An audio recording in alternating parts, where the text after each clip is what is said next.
Hi guys, welcome to Hardest Info channel. Today I have Xiaomi POCO M6 Pro and I want to show you how to manage Google passwords on this device. Our first step to do that is from main menu we must navigate to the Google Chrome.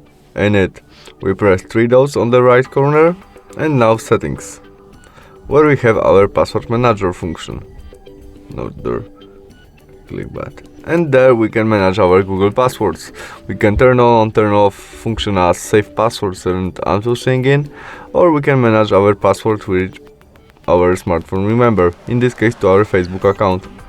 To manage it, we click there and we can copy that passwords and username, in this case our email, or after we press this ice icon, our smartphone show us password rich remember. We can custom it easily by tap there and you can write something. We can delete it by this trash icon, confirm by delete, and we don't have our password which our smartphone save right now. That's all, thanks for watching, see you soon, bye!